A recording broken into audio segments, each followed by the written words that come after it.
Growing up in Arizona, myths and legends are a part of life. Native traditions, mystic places, vortexes, UFO abductions, and dozens of other stories of the unknown that I always found fascinating. I grew up spending a lot of time wandering around the desert and the mountains, hunting, camping, etc. So I felt very at home in the wilderness. One late spring day on one of my many hiking adventures, I wandered off trail and after several hours came upon a small group of old mud adobe houses. A few people heard me coming and came out of the houses to investigate. And after apparently making the collective decision that I was not a threat, one of the elders dressed in old-style traditional native clothing and a headdress came over to greet me.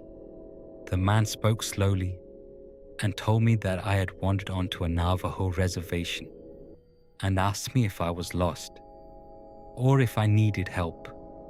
When I told him no, I was lost, but intentionally, he chuckled and invited me in to eat with his family. The next several hours were one of the great experiences of my life. The whole thing was like being thrown back in time. While we ate and talked, others from the surrounding houses began coming over to join us. And I got the feeling they didn't get many outside visitors. We shared stories for hours about life, family, the history in the area, and time spent in the wild. And the longer we talked, the more they opened up and the more interesting the elder stories got. Throughout time, there was one man who never spoke. He just sat out of the circle listening and watching me. At one point, I told them I did what I called my walkabouts every year around September, where I would go out by myself into the wilderness for 2 to 4 weeks at a time. And this got the attention of the one silent old man. When I finished, he came over to the circle around the fire, sat directly on the ground in front of me, and asked me to join him on the ground. He told me that years ago he used to do the same thing, and went on to tell me about the canyon he went to. He described it as a dangerous but magic place, and that I would see the world differently if I came back. If must be for dramatic effect. When he finished, he invited me over to his home. The house was small, and through an open door in the back room, I could see it was filled with various animal pelts, coyotes, and wolves mostly.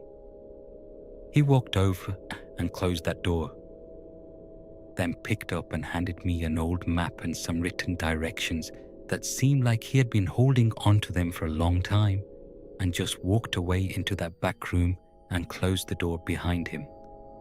It was late, and one of the families had invited me to stay the night, which I gladly did. The next morning, as I prepared to leave, one of the old women came over to me with something in her hands, handed me a talisman and simply said, "Dip your bullets in the white ash at the hottest part of the fire," then just walked away. September came, and as I packed for my walkabout, I saw the talisman in a drawer and something felt right about taking it with me. After a beautiful drive, I was very happy to find the Forest Service road marked on the old map. The entrance to the area was remote and overgrown, and tough to get to even in my Jeep, and took me much longer to get to than expected. So I decided to make camp and start the hike in the morning. After a few hours on a trail that looked like it had been forgotten, I came to a stream and the entrance to the secret valley. It was a narrow crack in the tall cliffs with about 4 feet of water running gently through, but too narrow for a kayak or canoe.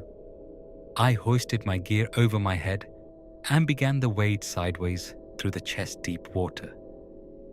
The crack in the cliffs seemed to go on forever. But after almost 2 hours, I came to the place where it opened up into a small lake in an incredible valley surrounded by tall rock faces. This may have been the most remote place I have ever been, in the sense that there was no sign that people had ever been there. No trash, no bullet casings, not even the evidence of campfires. My first night there was the quietest night I have ever spent in the wild. No birds, no frogs, not even crickets, but I didn't feel like I was alone there. In the morning after breakfast, I headed out on my first exploratory hike to explore my new home for the next couple weeks. After being stalked by a mountain lion on a hike about 10 years ago, I make a point of now bringing a pistol with me when I'm out wilderness hiking. After some looking around, I found a narrow path that appeared to be a game trail that led up the side of one of the cliffs and towards what looked like caves from the canyon floor. I made my way up to them and came upon an entrance that was much larger than it appeared from below.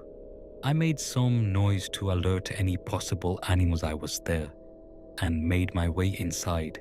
The cave was an expansive single chamber that went back a couple to 100 feet. As I walked, I inspected as much as I could see with my light, but there was no tracks of any kind in the dirt besides mine. So I decided I was alone in there and pushed on towards the rear of the cave. As I came around the last bend in the cave and approached the end, my headlamp panned across a large pile of bones, some animal, some human, and a very old-looking, small candle sitting on a natural stone shelf. This is the first thing that has scared me in as long as I can remember. But focusing my wits, I remembered that there was no other tracks in the cave and figured it was all from a long time ago. I was still a little uneasy as I exited the cave and was ready to get back to camp.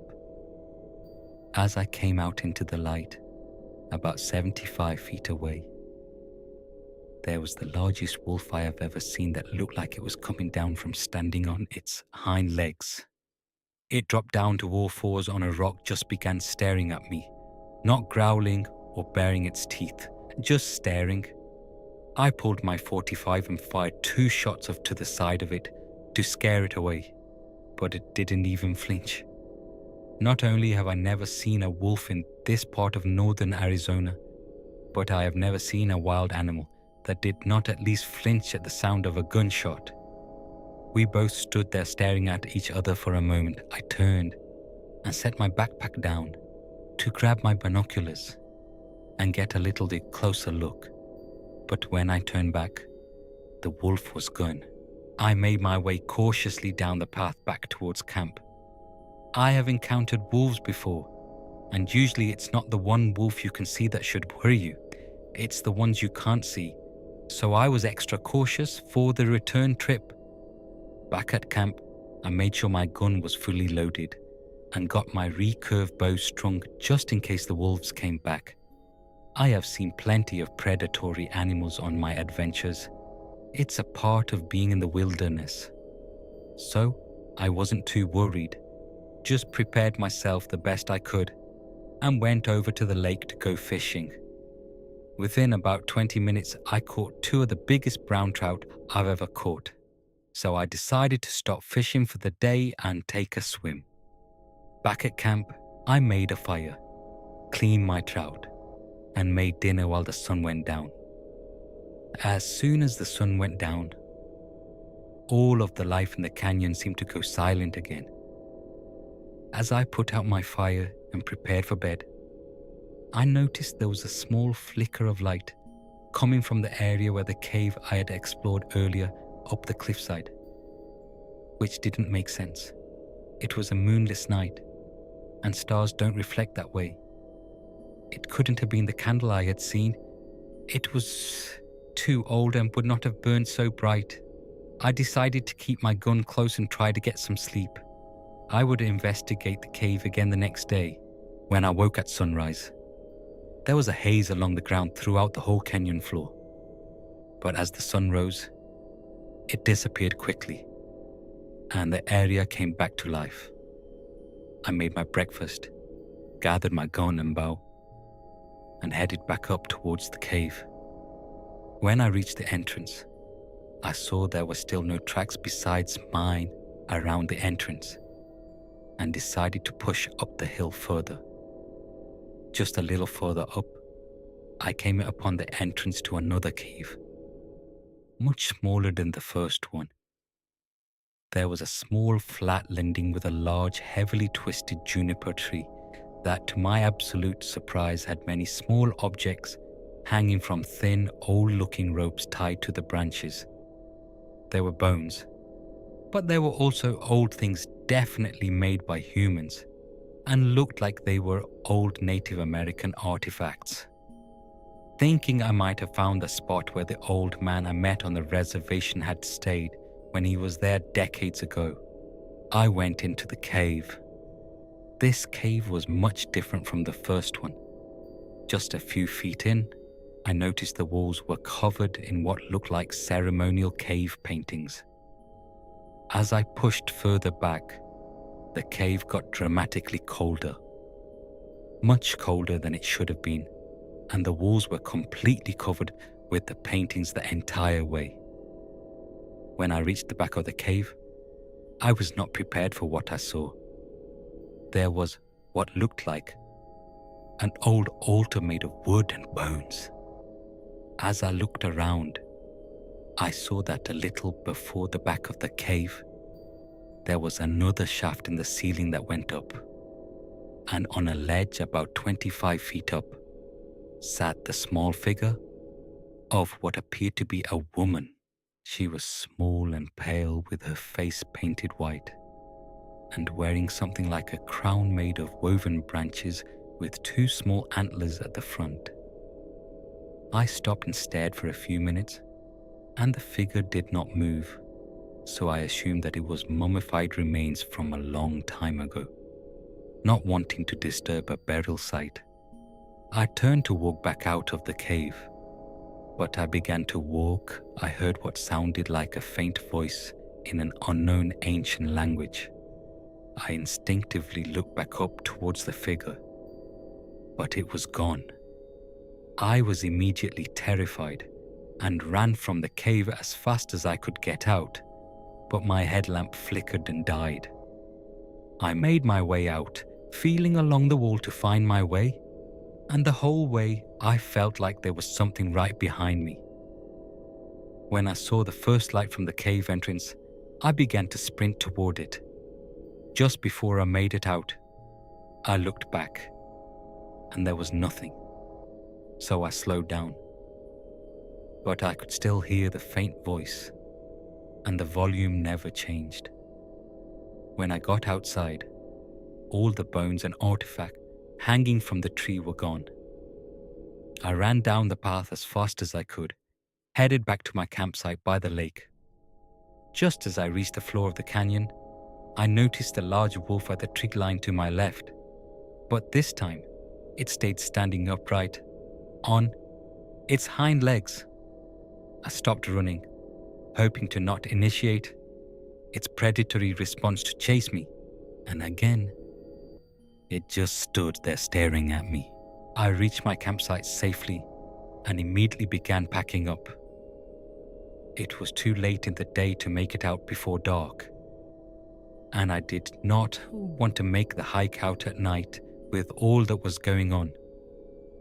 I moved my tent so it would back up to the canyon wall by the crack in the cliffside, so I didn't have to worry about anything sneaking up behind me. I built my fire much larger and knew I wasn't going to get any sleep that night. Just as the sun was going down, I began to hear noises coming from the trees, and I felt like I was being hunted. Finally, in the last light of day, I saw the wolf slowly walking around by where the path led out of the trees, and it began to slowly walk towards me. This time, I drew my gun and fired towards the creature, intending to hit it. And while I saw a couple hit the dirt around it, several bullets hit it. Several rounds from a .45 will at least slow down anything I've ever encountered. but this giant wolf kept walking towards me like nothing had happened. I continued to fire at it until the inevitable click of an empty magazine. Heck! I reached down and fumbled around in my backpack, looking for my other magazines to reload. And as I lifted it, the talisman the old woman gave me fell out onto the ground. I picked it up and put it around my neck, and immediately remembered what she had told me. Dip your bullets in the white ash. I looked around but didn't see my backup magazines, so I grabbed my bow, pulled an arrow that was tipped with a hunting broadhead, and dipped it into the white ashes, drew and fired. I hit the creature just in front of its right hip, and it let out a noise somewhere between a growl and a person screaming that made my blood curdle. I can hear that noise in my head to this day. It immediately turned and ran back to the trees, and in the flicker of the firelight, I saw the small women with the antler crown standing there, waiting for it. They both retreated into the trees, and for the rest of the night, I could hear the same faint voice I had heard in the cave. I spent the night outside of my tent, as awake as I have ever been, but no longer afraid. And at dawn finished packing up so I could get out of that kitchen. The next spring, I went back to the small group of houses on the Navajo reservation I had found the shika before. I was wearing the talisman as a necklace, and the first person to greet me was the woman who had given it to me, and she ran up to give me a big hug. "You heard me," was all she said. I asked the group about the man who had given me the map, as I was almost desperate to talk to him about the experience I had so I could compare it to his own. They told me that he had disappeared shortly after I had visited them the first time and had not been back. Strangely, when I tried to tell them what had happened to me, no one would let me tell the story. And the oldest man there who sat in the corner kept mumbling. We all once again sat and shared other stories of life and a meal. Before I left the next morning, I found the old woman who had given me the talisman and offered it back to her. She smiled and told me I had a good heart, then just closed my hands around it, telling me to keep it to watch over my next walkabout. I went back to that small village on the reservation several times over the next 10 years or so till I moved to Oregon, but they never let me tell them what happened. I never went back to the canyon, and while curiosity sometimes gets the best of me, I don't think I ever will.